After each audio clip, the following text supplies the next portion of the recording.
السلام علیکم ورحمۃ اللہ وبرکاتہ۔ امید کرتا ہوں تمام احباب خیریت و عافیت کے ساتھ ہوں گے۔ دوستو، آج انشاءاللہ ہم سیکھیں گے جس کے ذریعے دعا قبول کی جاتی ہے، جس کے ذریعے سے دعا قبول کی جاتی ہے۔ آج انشاءاللہ اس حدیث شریف پڑھیں گے اور ساتھ ساتھ دعا جو ذکر کیا ہے حدیث شریف میں وہ بھی پڑھیں گے اور دعا کا ترجمہ بھی انشاءاللہ پڑھیں گے اور اس کی فضیلت کے بارے میں بھی انشاءاللہ بیان کریں گے۔ ویڈیو شروع کرنے سے پہلے اگر آپ اپنے بچوں کو گھر بیٹھے آن لائن قرآن شریف پڑھانا چاہتے ہیں تو نیچے دیے گئے واٹس ایپ کے نمبر پر رابطہ کر سکتے ہیں۔ اب آتے ہیں حدیث شریف شروع کرتے ہیں۔ حضرت انس رضی اللہ عنہ سے روایت ہے کہ نبی اکرم صلی اللہ علیہ وسلم مسجد میں آئے، ایک شخص نماز پڑھ رہا تھا اور دعا مانگتے ہوئے وہ اپنی دعا میں کہہ رہا تھا۔ دعا میں کیا مانگے جا رہا تھا؟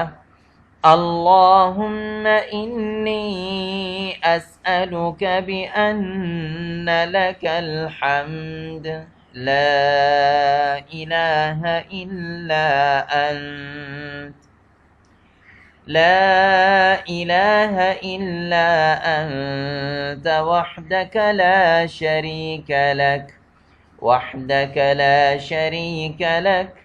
المنان بدیع السماوات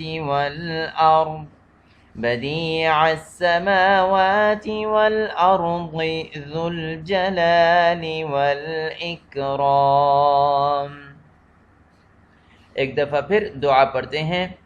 اللہم انی اسألک بأن لک الحمد لا الہ الا انت وحدک لا شریک لک المنان بدیع السماوات والارض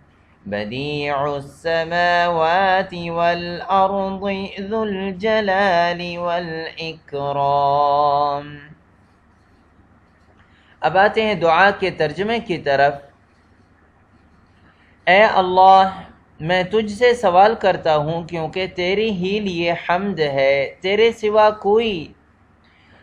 سوا کوئی معبود برحق نہیں، تو اکیلا ہے، تیرے سوا کوئی معبود برحق نہیں، تو اکیلا ہے، تیرا کوئی شریک نہیں، تو بہت احسان کرنے والا ہے،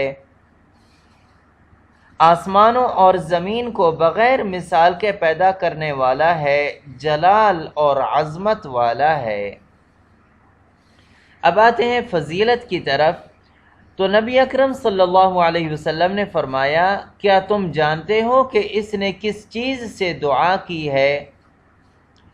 اس نے اللہ سے اس کے اس اسم اعظم کے ذریعے دعا کی ہے کہ جب بھی اس کے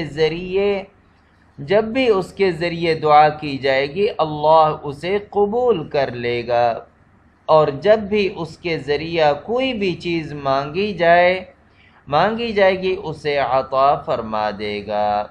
یہ حدیث شریف سنن الترمذی میں بھی ہے، سنن ابن ماجہ میں بھی ہے، اور علامہ البانی رحمہ اللہ نے بھی صحیح کہا ہے۔